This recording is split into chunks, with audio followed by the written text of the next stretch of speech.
بسم الله الرحمن الرحيم قل أوحي إلي أنه استمع نفر من الجن فقالوا إنا سمعنا قرآنا عجبا. بسم الله الرحمن الرحیم. درنو لیدونکو السلام علیکم ورحمت الله وبرکاتو. په دې هیله چې بیا هم روغ جوړ خوشحاله او د خپرونې سره اوسئ. قدرمن لیدونکو همدا شیبه تاسې د سیوري خپرونه له شمشاد نړیوال ټلویزیون څخه په ژوندۍ بڼه ګورئ. محترم لیدونکو زموږ د خپرونې نننۍ موضوع دا قصې به تاسو هم اورېدلې وي. نن په دې باندې خبرې کوو چې پیریان انسانان وژلی شي که نه.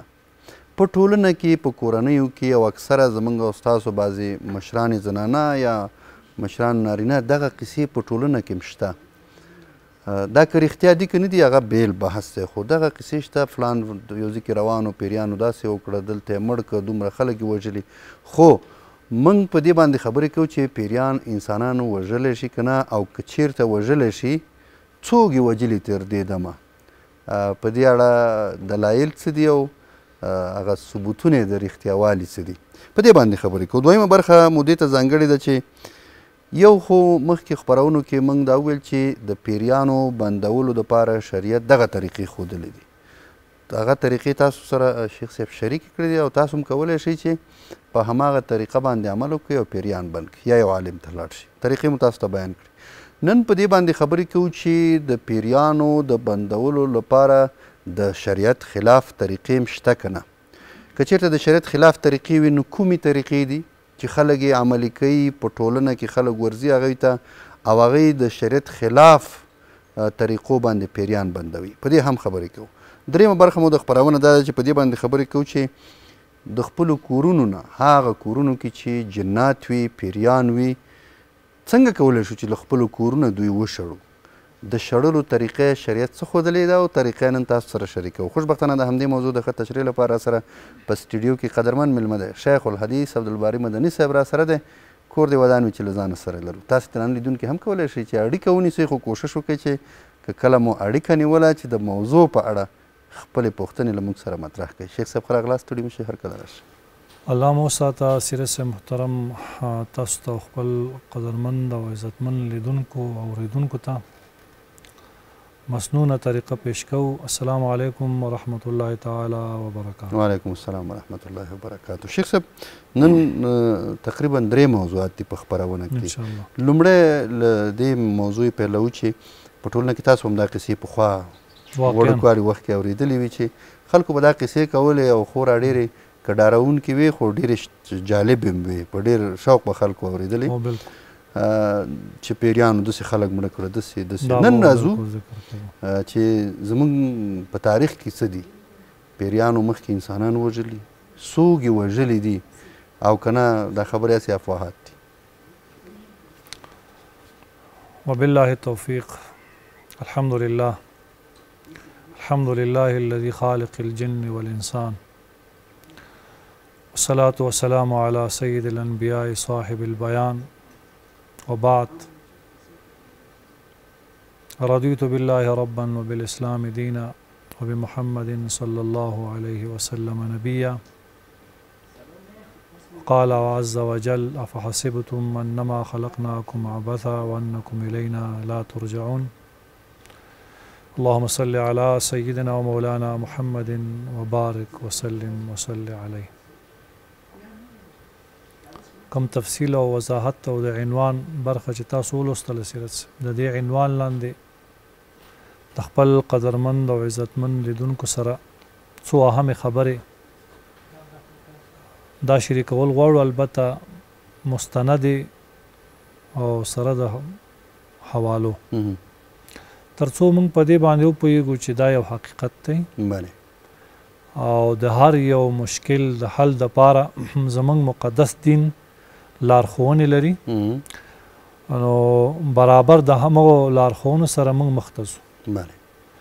دا د دنیا ژوند دا په خپله محاربه ده،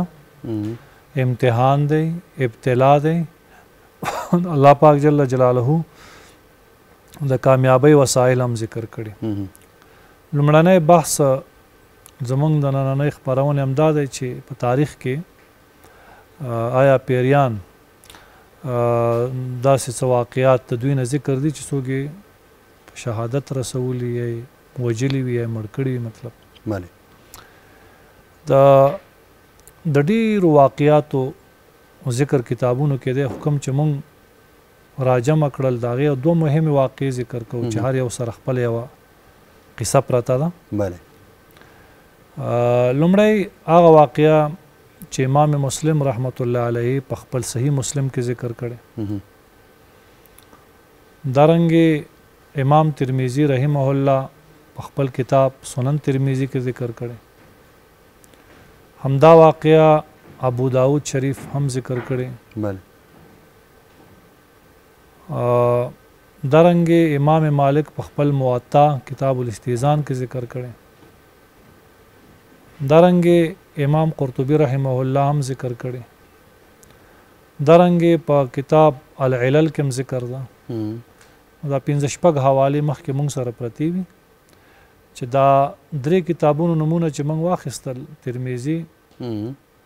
او ابو داود شریف او مسلم، دا په صحاح الستو کې په 6 صحیح کتابونو کې 3 دا دي. نو وعلى هذا القياس نور هم دا خبره ذکر کړې ده چې هو داسې واقعه په زمانه د رسول الله صلی الله علیه وسلم کې شوې. موږ باید محتاط اوسو. هغه دا ده چې ځینې مسایل سیرت څه هغه د ایمان سره تړاو لري. که موږ یو واقعه اورو هغه د خپل عقل په بنیاد رد کو، نو معنا دا چې خپل ایمان مو خراب کو، خپل ایمان ته نقصان ورسو. نو ځکه مونږ لومړی حوالې وویلې، وروسته واقع ذکر کړو. کنه خدا د اصول چې اول باید واقع ذکر شي وروسته حوالې. نو دانست نه چې مونږ دا قصه ذکر کوو نو چا لیکلي وي چې مثلا دا دروغ ده یا خپل ملګرو سره یاده کړي چې خرافات دي، نو تر څو چې حوالو ته مونږ ورتلو دوی به ایمان خراب. نو ځکه مو حوالې ذکر کړي او دا د معانی او اصولم دی چې کله تاسو دغسې موقع باندې مقتضا د حال سره به نو تاسو دا خبر به ذکر کوئ. ځکه زموږ خپرونه همدا ده چې دا ملت راویښ شي، دا خلک د خرافاتو نه راوځي او په حقیقت باندې دوی پوه شي. د دې حوالو سره نو واقعه دا ده چې ابو صاحب رضی الله تعالی عنه وایي زه د ابو سعید الخدوري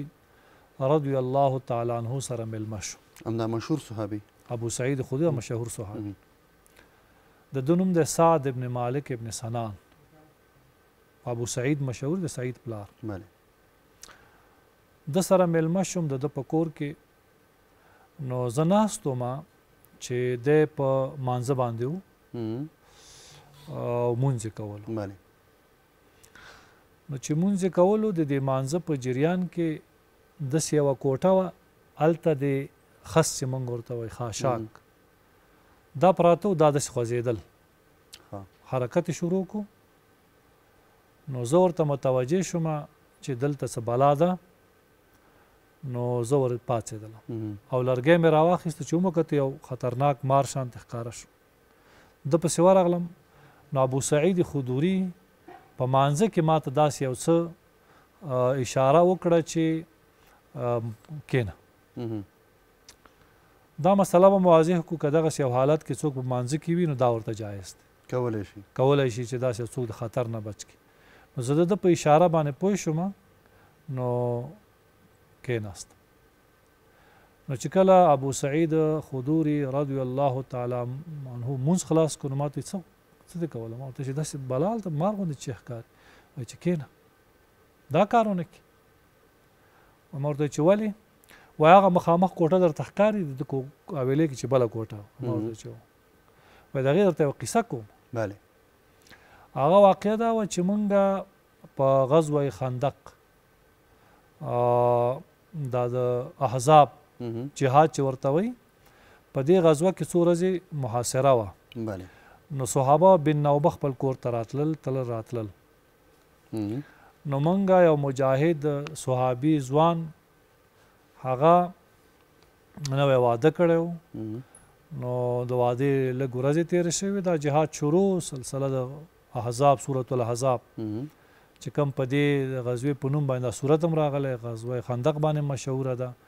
دا د جبل سلع سره شوې ده تقریبا د مدینې منورې محاصره وه او دا مسجد خمسه چې ورته وایي مسجد سبا دغه ځای محاصره دا عمومي په مدینه منورې منځ کې ده نو منځ کې ده نو د رسول الله صلی الله علیه وسلم نه اجازه وغوښته چې قربان که ستاسو اجازه وي زه به خپل کور ته لاړ شم همدا نوې واده چې دا نوې واده چې کړه دا روایت ابو سعید صاحب کوي رضی الله تعالی ابو سعید خدوري دوی چې کله د ځوان را روان شوی د خپل کور ته نو د ناوې د دروازې په درشل کې ولاړه ده نو د مزاج باندې ډېر بده لګېدلې ده چې زما ناوې او میرمن مې نو دا دلته ولاړه ده کور ودانه داس خلاف اصول دي نو ډېر غوسه شوی دی او غیرت او په دغسې یو حال کې په ډار کې ولاړه ده سیرت صاحب محترم دغه جهاد نه دی د دې مجاهد کې الله یو فطري غیرت اچولی د خدای حکمت هغه د دې حیا او د حجاب او د پردې د دې ډېر پابند وي نو په ده ښه ونه لګېدل نو خو مېرمن یې ډېره هوښیاره وه هغه ورته وایي چې ته صبر وکړه بې حوصلګي مه کوه ځکه د ده په مزاج پوه شو کور ته راشه چې راغی نو هلته مار دی ډېر یو قوي نو دا مېرمن یې دلته ودرېدله نو دا جنګ یې د سره شروع کړو توره باندې تفصیل ته راځو چې څه وشو اړیکه اخلو السلام علیکم ورحمت الله مهرباني پوښتنه وکړئ خورې بله سلام علیکم وعلیکم السلام سیرت خیر د ما دغه پوښتنه ده د ما زوی ده دا یو کال کېږي دا پیریان پرې ناست دي هر چېرته ملایانو ته یې ګرځو بیړي ملایان قسمي کوي قسم هم نه کوي او وایي چې موږ بیا نه راځي بیا پرې راځي د شپې خوب کې ډارېږي داسې یو ناڅاپه خوب کې چیغه کوي راکړی نو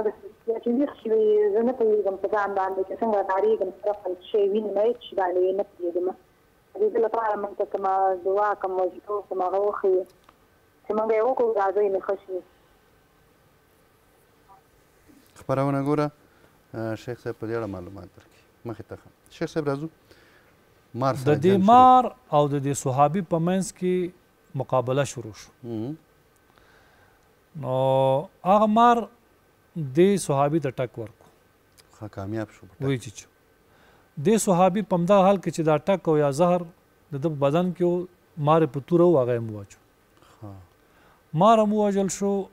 او صحابي هم شهید شو خو ابو سعید خدري وایي رضی الله تعالی عنه چې دومره موږ پوه نه وو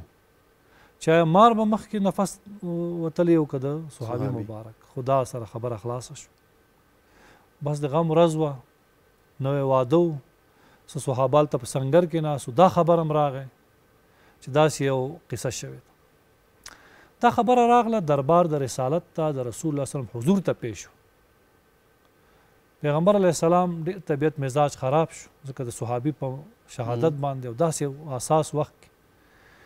نو بیا وویلې چې ان لهذه البیوت عوامر په دې کورونو کې جنیات اوسېږي نبی علیه السلام رسول الله صلی الله علیه وسلم مبارک وفرمایل نو چې تاسو کله دغسې یو څه ګورئ نو مخکې د دې نه چې تاسو هغه ته د وتلو امر وکئ چې هغه لکه وروستو تاسو چې ویلې بیا به د وتلو هغه ترتیب ووایو چې هغه تاسو د خپل کور نه وباسئ له هغې نه مخکې په ده حمله مه کوئ ځکه هغوی دلته آباد شوي دي دلته اوسېږي نو ستاسو دغه ناګهانه حمله دا صحیح نه ده یو ځل به دوی ته اخطار ورکوئ چې دوی درنه لا نړه بیا 3 ورځې بعد تاسو کولی شئ هغه په ختم کړئ نو ابو سعید خدري وایي دا قصه ما لیدلې ده هغه کوټه ده د دې شاه د دې نوي واده ځوان صحابي هغه ځوان همدلته شهید شوی همدلته شهید شوی نو نه چې ته زما میلمه یې داسې نه چې ته په کوم جنجال وانه وړې نو د سره کار مه لره موږ اصول به دا وي چې به درته ووایم چې بیا مه راځه که بیا مو لیده نو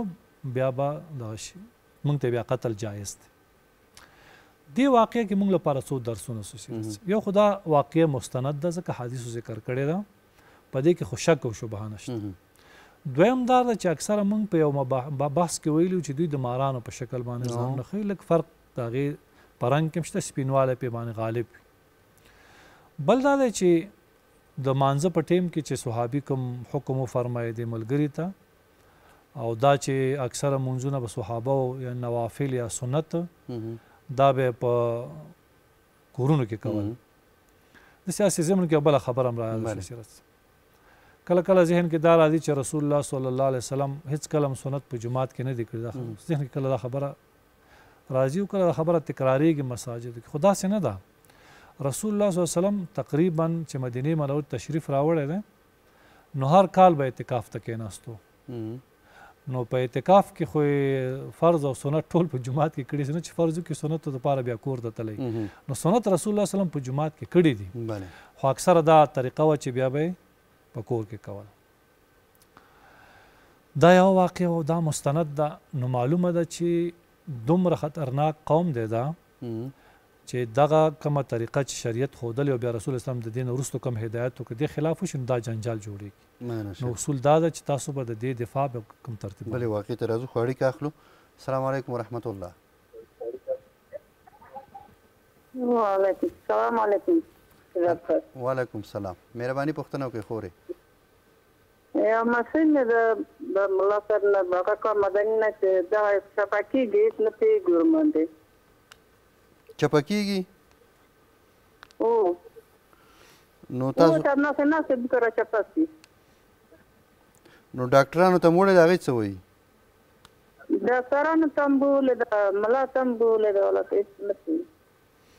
ډاکټرانو تشخیص نه خورې د ډاکټرانو تشخیص څه شی دی هغې څه وایي چې دا څه مرض دی که څه شی دی هېڅ هم نه ډاکټران وایي اعصاب دی ملا وایي ملایي دی ولته پوهېږي سمه ده خپرونه ګوره شیخ صاحب په دې اړه معلومات درکوي قدرمن لیدونکو لنډه دمه لرو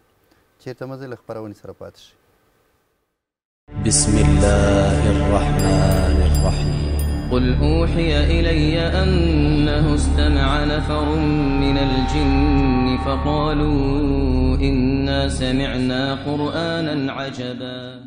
درنو لیدونکو بیا هم ستړي مه شئ تاسې همدا شیبه د سیوري خپرونه له شمشاد نړیوال ټلویزیون څخه په ژوندۍ بڼه ګورئ شیخ صاحب راځو یو واقع مو بیان کړه هغه واقع وه چې پیریان انسانان وژني تاسو ویل بله واقع مو بیان یو بله واقع بیانو خو هغه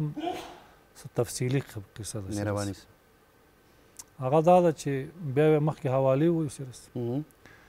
دا زمونږ د نحوې کتابونه چې دي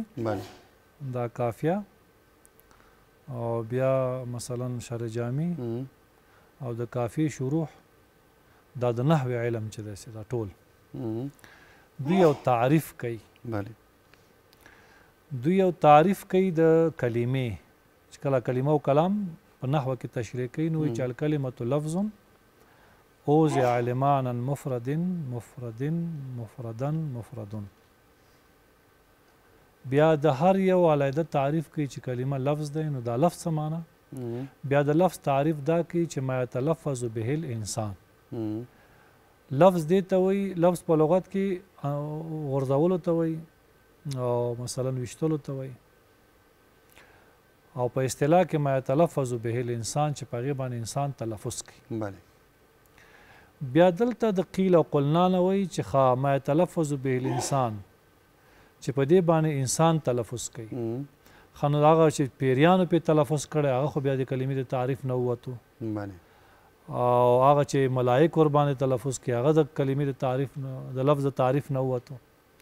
دالته د قیل قلنا او طالبانو مجلس ګرمي ډېر خوند کوي چې لګیا یو بس طالبان ناست یو جامع درس کوي یو خوند پکې دی نو هلته کلمات د جنیاتو ترې نه ووت هلته بیا مثال ذکر کوي وایي چې که جنیاتو یو کلمه ویلې ده یو لفظ یې ویلی دی نو ته وایي چې ما یتلفظ به الانسان نو ما یتلفظ به الجن دی دا خو د دې څه معنی څنګه جواب به کوې هغه خو درس دی خو هلته یو قصه ذکر ده هغه دا ده چې پیریانو یو شعر ویلی دی یو نظم یې ویلی دی یو مصره یې ویلې ده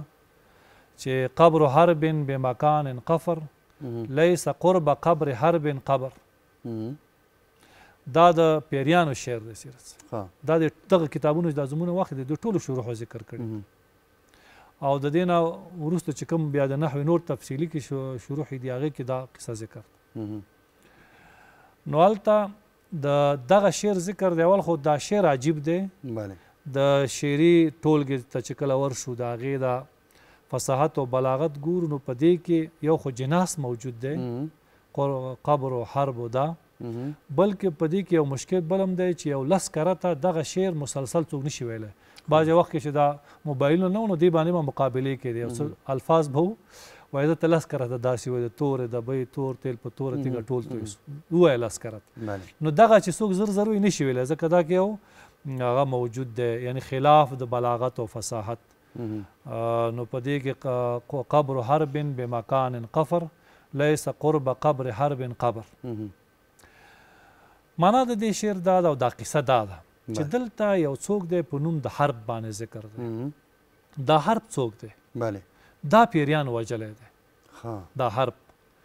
دا د ابو سفیان پلار دی د معاویه صاحب نیکه دی دا معاویه رضی الله تعالی عنه چې دی خال المؤمنین د مؤمنانو ماما د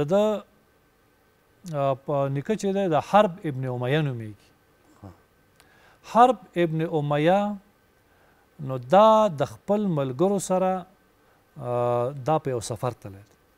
دا څنګه سړی دی اول دا حرب ابن امیه یو خو دا دی چې دی ډېر قوي خطات تیر شوی دی په هغه وخت کې عبدالله ابن عباس نه چا پوښتنه وکړه چې ستاسو خاندان ته دا خط چا ورښوده ده به ورته چې حرب ښودلی موږ او بیا نوم حرب دی حرب او دا خو وخت کې دا د اسلام نه مخکې اکثره نومونه دغسې کېښوده ځکه د عربان چې و عمر په جنګونو کې تیر شوی مقابلې به وي جنجالونه به و نو دا به چا به ځان ته حرب ویل قوي قوي نومونه جبل که نه معاذ ابن جبل پلار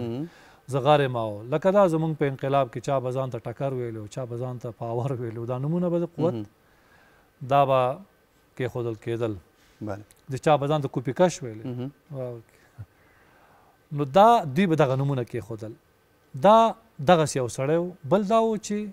د لوی دسترخوان خاوند یعنی د سره به دا میلمانه هم ډېر زیات او د خپل وخت ښه مجرب جرګمار سړی و ډېر تجربه کمالات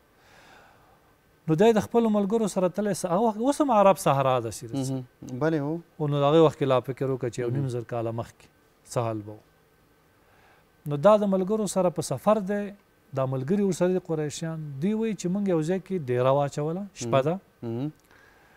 نو موږ اور بل کو اوښان هم وتړل او اور غواړو چې دا اور باندې دیګ وکاسه او پخلی وکړو تفصیل ته راځو چې څه وشول اړیکه اخلو السلام علیکم ورحمت الله زموږ غږ اورئ السلام علیکم وعلیکم السلام مهرباني پوښتنه وکړئ خورئ مولوي صاحب موږ ورور مې مشر ورور مې دا اثر لري کله چې په اثر راشي نو زموږ کور کې لغت نه نیولې تر وړکي پورې ټول ډارېږو هغه وایي چې کوم مشکل نشته ده خو موږ چې کله په اثر راشي بیا د ورځې له خوا نه د شپې له خوا نه بیخي له کوره وتلی نه شو ډارېږو تشناب هم بین نشي تللی او د مدني صاحب شخصي شماره هم پکاره ده شخصي شماره تخنیکي همکاران درکوي خپرونه ګوره شیخ صاحب په دې اړه معلومات درکوي راځو شیخ صاحب موضوع ته وایي موږ د اور بلکو شپه ده او دا شپه هم تته شپه ده سپوږمۍ نشته نو دا هلته هم نیغری بل کړی دی اور هم بل کړی موږ دلته ناست یو دیره ده اوښان هم هغې طرف ته تړلي داسې چې ګورو داسې یو خطرناکه بلا د ښځې په شکل باندې راغله په دې صحرا کې او داسې قد نم لوړه ده چې داسې لا وړاندې مخې ته راغله نو موږ ورته مخې ته پاسې ځینې یو مار جوړ شو چې مار جوړ شو چې موږ ورپسې منډه کړه دا بېرته د ښځې په شکل موږ پسې راغله یو ځل خو دا راغله لاړه نو پس په موږ کې یو ویره خپره شوه چې دا څه بلا سره موږ نو د خدای حکمت په صحرا کې داسې چې یو څه پېښ شي هر یو د یو بل شاته ځان نږدې کوي موږ یو بل ته ځان نږدې کړو چې دې وخت کې بیا دا بلا را پیدا شوه دا اوښان وترول اوښان خو چې دا بلا ولیدل په منډه شو دلته یو حدیث هم دی رسول الله وسلم د اوښان ته د شیطان نسبت کړی دی که نه چې هغه به انشاءالله یو بحث وي ځینې حیواناتو کې دا مشکله نو دا چې وترېده په دې صحرا کې په منډه شول موږ د اوس څوک نر دی په اصطلاح زموږ چې د اوښانو پسې منډه کړي دوی خپل منځ کې یو بل ته نږدې نږدې دي او بل طرف ته چې اوس ټول موږ یو طرف ته ځو چې د اوښانو دې وخت کې زموږ اورې مړ کړو اورې چې مړ کړو نو تیاره شوه هغه وخت کې موږ خو د اور نه د رڼا هم استفاده کوله چې راغلو دا ښځه داسې په منډه شوله دا بلا او داسې یو په ویښتو کې پټه ده یو ډېره خطرناک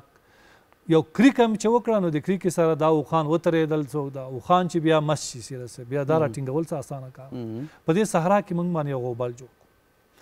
نو دې کې خو دا هر مولانا صاحب چې دا خو ډېر تکړه مو د قوم مشر مو او دې بار کار بلم کړی سیره صاحب چې د مخکې دین چې رسول الله سلام دین راشي دوی مخکې تیر شوي دي د په ځان باندې شراب حرام کړي شراب به یې نه پرېښودو داسې یو حنفیت حنیفه داسې یو حق دین ته دی مایلو حق نظریې ته دغه فحشا او دین ځان ساتو ځکه داسې دروند شخص نو دی همداسې دې پسې ورغی چې وایي زه ده پسې ورغلم چې ګوري هلته یوه خیمه لګېدلې زموږ چې دا خیمه نه وه نو چې ګوري هلته یو بله بلا ناسته ده د خیمې مخکې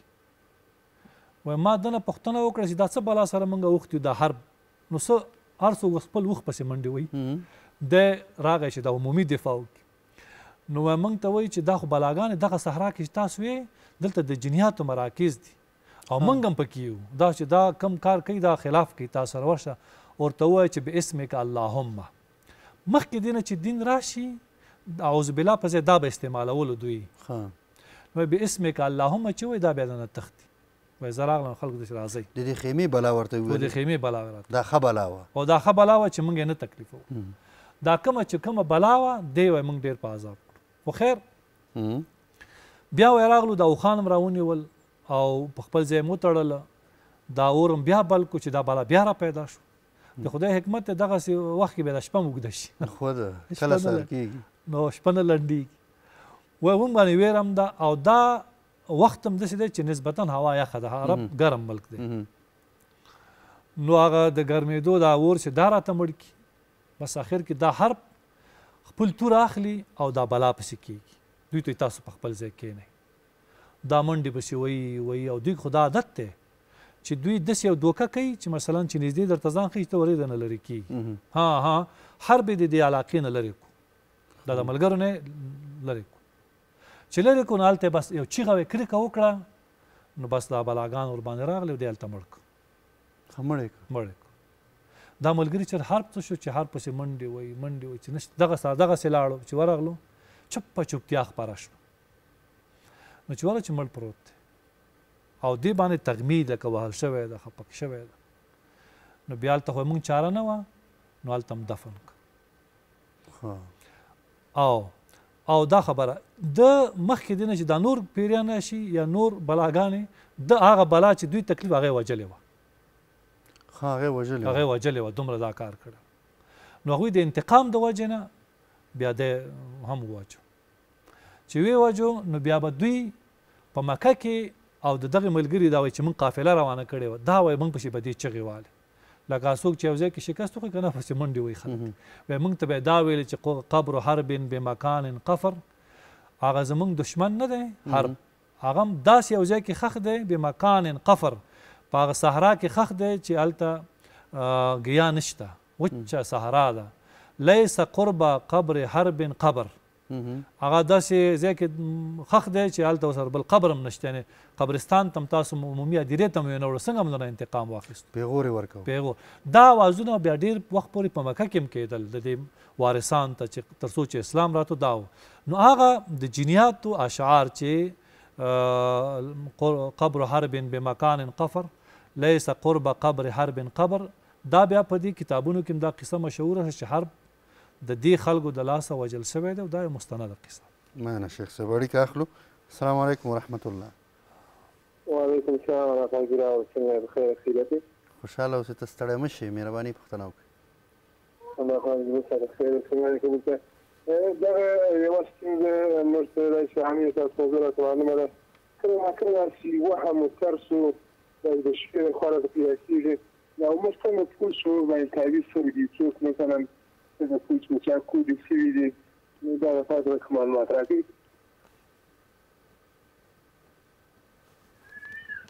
اورې ستا غږ راځي ستا پوښتنه موږ واخیسته خپرونه ګوره شیخ صاحب په دې اړه معلومات درکړي او دغه یو شی زموږ په کور کې ډېره د اتفاقي د داسې اتحاد اتفاق نه لرو سره دا څوک وایي چې تاسو ته دې خامخا ستاسو په مابین کې تعویضونه شوي دي د کور د غړو لخوا څخه نو موږ څنګه پوه شو مثلا سمه ده خپرونه ګوره په دې اړه شیخ صاحب معلومات درکړي مخې ته ښه شیخ صاحب اوس به راشو دا خو د خپرونې لومړۍ برخه وه دویمې برخې ته راځو یو خو مخکې خپرونو کې د پیریانو بندول هغه کوم چې شرعي طریقې وي تاسو ورته بیان کړي آیا په غیر شرعي طریقه هم بندېږي پیریان که بندېږي هغه غیر شرعي طریقې کومې دي او صاحب دا هم ډېره هم بحث دی سیرت صاحب او یو څه چې موږ راغونډ کړل نو هغه ځینې عادات په ټولنه کې شته او ځینې لا ورک شوي دي بله نو په ځکه دا د پیریانو واقعیت خدا دا اول پیدایش نه دی چې زمان د آدم علیه السلام نه مخکې دوی پیدا دي د انسانانو نه مخکې دوی پیدا دي او قرآن شریف د دوی په نوم باندې صورت هم ذکر کړی دی او د دوی ځینې واقعې هم ذکر کړي قرآن کریم او په حدیث کې تفصیلات دي نو په هر زمانه کې د اسلام نه مخکې د دوی د دفع کول لپاره مختلف طریقې وي د اسلام په راتلو سره جاء الحق وزهق الباطل باطل طریقې ختمې شوې نو هغه ناروا دي یو به هغې ته طریقه د زار ویلې سیرت صاحب دا داسې یو قصه وه واقع دوی به څه چل کوو کم چا باندې به چې پیریانو کم چا باندې به چې پیریانو نو دوی به بیا هغه سړی به یا زنانه چې د باندې پیریانو د دوی د علاج دپاره بیا دوی یو جشن جوړو که د خیال وي مونږ تاسو د نوروز او مهرجان په نوم باندې څه تاریخ کې لرو خاص کر د میزان میاشت کې به دوی دا کار کوي هغه پیرانه سړی به یې راوستو بیا به دوی ورته یو مصنوعي واده جوړ کړو هغه معنی چې یو ناوې به یې جوړه کړه د ناوې په شکل بیا به دوی صحرا ته ووتل صحرا ته به ووتل هلته به بیا دوی دا موسیقي او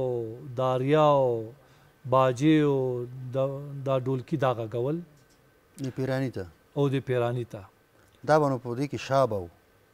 دا مریض دی یو ناوې به جوړه وه او ده به داسې یو څه چې د دوی دغه روحیات یو قسم راژوندي شي نو بیا به دا ښځو رقصونه کول پیکوبي به بازیګانې به ورته کولې او شراب به خوړل کېدل دا چراغانو دا وخت چې کوم امکاناتو د برقونو رڼاګانې مشالونه به یې بل کړل دا جشن به دوی جوړ کړو د عیاشۍ او فحاشۍ د دغې حالت سره به نو د دې ښځو او د سړو په منځ کې یو مختلط جشن جوړېدو غیر اخلاقي د دې سره دا درېیمه ورځ به چې کېده نو د شیاطین او د پیرانو خو مقصد هم دا و ځکه چې دغسې یو څه چې هلته حیا نه وي حجاب نه وي پرده نه وي عیاشي وي نو هلته شیاطین په دې خوشحاله دي همدوی داسې یو مجلس غواړي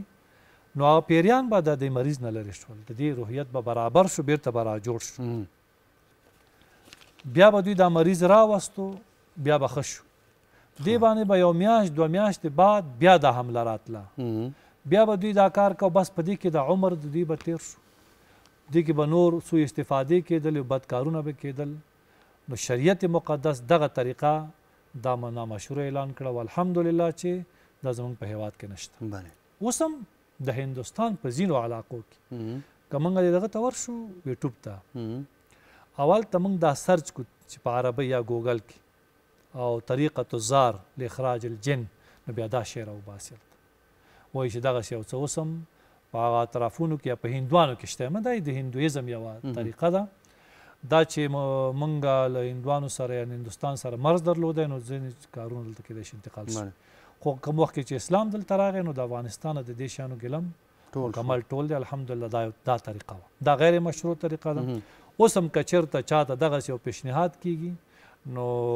چې داسې یو څه باید وشي نو دا غیر مشروع طریقه دا ناروا ده دې نه باید ځان وساتو دویمه طریقه چې غیر مشروع ده هغې ته طریقه د استرضا وایي الف سین تیرې دوات الف په یوه طریقه باندې د پیریانو رضایت حاصلول یا ورته یو قسم یو ډول د انسانانو تسلیمي ده چې دوی ته تسلیم شي مثلا یو چاته ورځي هغه د شریعت مطابق سړی نه دی یو تجارتي سړی دی د ایمان کې نقصان دی نو هغه د پیري ته وایي چې ته په څه شي خوشحالېږې چې دغه زمونږ مریض چې دی دا پرېږدې او ستا رضایت موږ غواړو. استرضا څوک راضي کول، ستا رضایت موږ غواړو، ته چې په هر شي راضي کېږې نو موږ مطلب هغه در سره منو. دې وخت کې نو د بیا د دې پیریانو غوښتنه دا وي چې دې نه به غواړو چې دې نه وروسته به دا ښځه حجاب نه کوي، یا دا سړی به مثلا په دې ټیم باندې ګرځي، مونځ به نه کوي فلانکي وخت کې، دا فلانکۍ نیشه به کوي او فلانکي ځای ته به ځي، یا مثلا خدای نخواسته داسې یو شرک و بعضې داسې هم شته شیخ صاحب ورته وایي چې دا باید خوشحاله وساتئ او د خوشحاله اسباب د موسیقي باید واوري. دقه دا شرط یو غنا دا وکوي، دا ورته چالانه کوي. نو بیا دوی دا کار وکړي چې مثلا موسیقي ورته چالانه کړي، یا مثلا دغه د شرابو د نیشو یا څه ناروا بیا هغه جوړ شي جوړیږي. دا شریعت ناروا کړی ځکه دا اعانت الظالم شو او دا امر بالمنکر شو په نارواو باندې، او دلته د یو نامشروع غوښتنې ته تسلیمېدل دي. او که دا طریقه ډېره تجربه شوې ده چې دا ډېر زر تاثیر کوي، ځکه دلته خو د ایمان خطره ده. معنا دا چې دغه دشمن یا دغه شیطان یا دغه پیری سرکش دا چې انسان ځوري خو په همدې هدف باندې د هغې ټارګېټ ایمان دی نو په هغې ایمان باندې حمله ده. او که دې ته مونږ راضي کېږو چې اوس دا وایي نو زه ورسره ویمنم نو څه پروا کوي، نو دا ناروا ده، دې نه به یې ځان وساتل شي. دا شته، دا بیا زمونږ په هېواد کې متاسفانه شته. ټولو خویندو ته ټولو وروڼو ته که څوک داسې یو مرض لري خدای نخواسته الله ټول ته شفا ورکړي، او داسې یو ځای ته لاړې چې هغه عامل د دې و دغسې یو څه و چې هغه د شریعت سره په ټکراو کې. زمونږ خپله تجربه دا ده، چاته ویلي دي چې ته به 40 ورځو پورې مونځ نه کوې، بس دا پیران نه لرې کېږي، او ما تقریبا داسې 40 ورځې یا تو کم دا به قرآن شریف نه تلاوت کوې او ذکر به نه کوې. وایي چې کله مې دا مونځ پرېښوده دا ذکر مې ښه شو، ټول جنجال مونځ کې دې ته استرضا وایي. او دا انسان یا مسلمان په خپل عباداتو باندې دا مثلا دا کوي، ناامیده کوي، بې اعتباره کوي او بې اعتماده کوي. ځینې وخت دا ده چې یو چت باندې موږ د دې نه ځو چې دا یو 2 رکعته لمونځ وکړي خو طرف د کعبې ته نه، بل طرف ته هر طرف ته د الله قبله ده که نه، نو دا قصدن بل طرف ته مونځ کول سره د علم نه په قبله چې دلته شته قبله دغه ده، دا کفر دی، سړی کافر کېږي. یا خو چې قبله نه ورکه ده، چې قبله نه ورکه شو هماغه قبله چې کوم طرف ته مونځ وکړي، قصدن عمدن چې طرف د قبلې د معلوم بل طرف ته مونځ کفر دی، بل طرف ته دې مونځ وکړي. نو دغسې نامشروع اړیکې غوښتنې شرطونه، نو دا استرضا ده، په دې طریقه باندې جنیات لرې کېږي، خو دا د شریعت خلاف ده، دا د ایمان خرابوال دی نه به ځان ساتي. درېیمه مننه شیخ صاحب، دا اړیکه واخلو. السلام علیکم ورحمت الله. مشتاق احمد زموږ غږ اوري؟ السلام علیکم ورحمت الله. وعلیکم السلام ورحمت الله. ته ستړی مه شې ورور، مهرباني پوښتنه وکړئ. مننه مشتاق احمد خبرې موزم وهلی مهرباني. زما یو مېرمن ده، د دې دغه مریضۍ چې ده ډېره سخته ده، پښې مې داسې کال یې نور برابرېږي، درد او مثانې دغه میکروب ډېر زیات ټېسټونه مې ورته وکړه، تر ایم آر ای پورې کلچر پورې دا ټول موږ له ایم آر ای کې ویل هېڅ شی هم نشته دی، او کلچر مې چې ورته وکړ نو هغې کې ویل چې مثانې کې لږ میکروب شته دی. مشتاق احمد کولی شي چې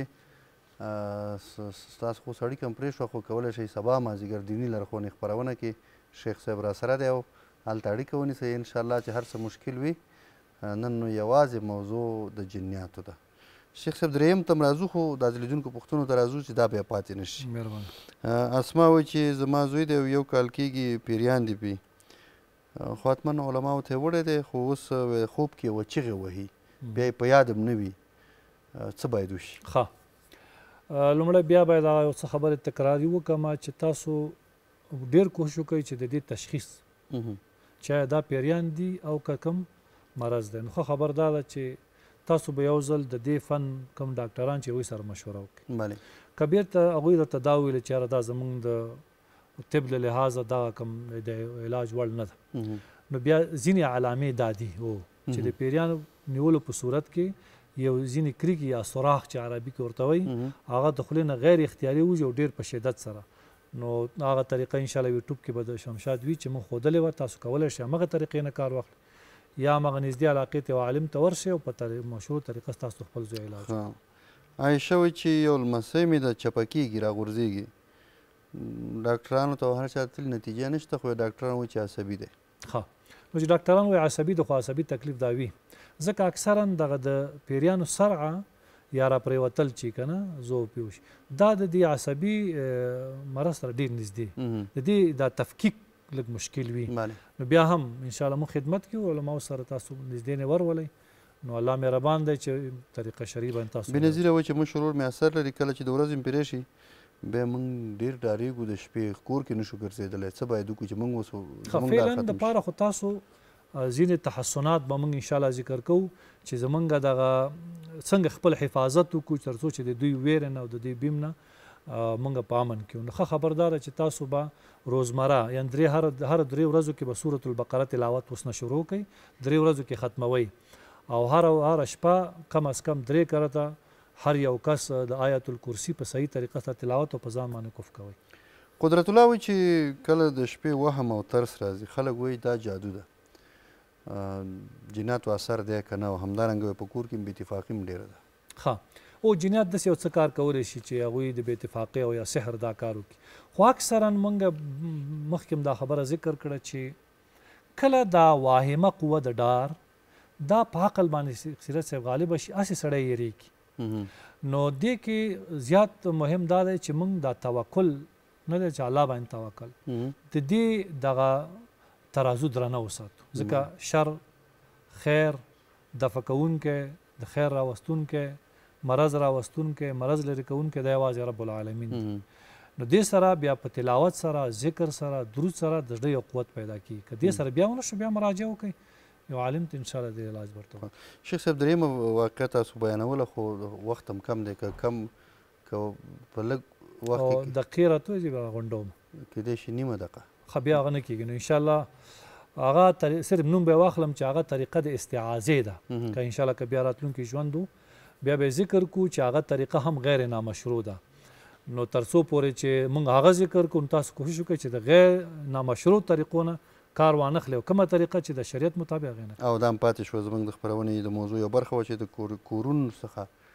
د پیریانو د شړلو طریقه دا پاتې شوه. دا ډېره مهمه ده زموږ قدرمن لیدونکو ته، ځکه په کور کې ډېر کړپ کړوپ اوري او دا زنانه ډېر ډارېږي. نو باید اول د هغې علاج وشي او ټول به یې دا علاج انشاءالله په راتلونکي خپرونو کې به دې سره واده کوو که ژوند و په دې باندې موږ تاسو بحث کوو. دا چې د خپرونې د پای شوي دي شیخ صاحب له تاسو مننه کوم. ګران لیدونکو تاسو هم مننه چې تر دې دمه راسره وئ. تر بیا چې ستاسې په درانه خدمت کې حاضرېږو تر هغې مو په لوی او مهربانه رب سپارو. هر چېرې چې یاست روغ جوړ خوشحاله اوسئ. له لیدلو مو مننه.